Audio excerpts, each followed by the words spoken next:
We're going to start with banded rows. So find something really secure to hook your elastic band onto, and then making sure that they're roughly at the same height as the elbows, start pulling that band towards the chest. The movement comes from squeezing the shoulder blades back and then a little bit of a curl coming in from the biceps as well. Keep the wrists as neutral as possible, so try not to twist in or turn out or fold the wrists in any funny ways whilst you're doing your pulls, and then try not to lean back either. All of the pull comes from the arms. For your straight arm pull downs, you can start with the band at the same height and make sure you've got a little bit of tension on the band before you start pulling, keeping the body up nice and tall, elbows nice and straight.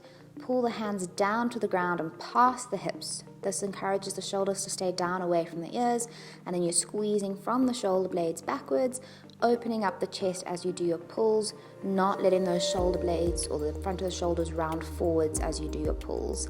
Again, nice strong straight wrists.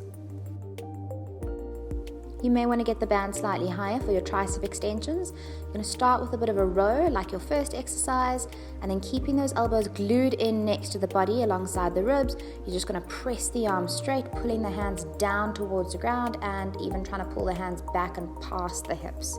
Again, not leaning back.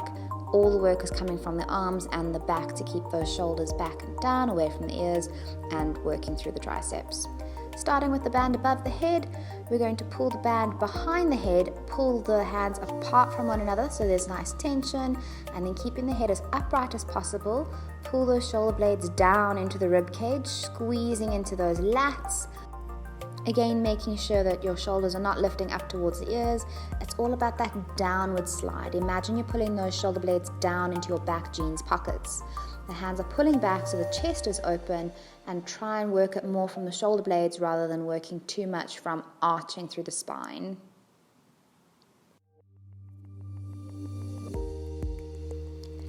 Forearms parallel to the ground, wrists as strong and neutral as you can get them. Standing up nice and straight, we're going to externally rotate the shoulders, pulling the band apart, focusing on getting that twisting inside the shoulder sockets themselves. Shoulder blades will squeeze back towards the spine a little bit as you do this. The movement's coming from that rotator in the shoulder itself. Lastly, for your Y-flies, keep the one hand right next to the hip. Turn your palm to face the sky as you grab the elastic band, and then cross the band diagonally across the body, pulling from the back shoulder blade, not too much from the arm, and bringing it back down to cross the body, almost like you're drawing a sword or lifting your hand up like a Statue of Liberty.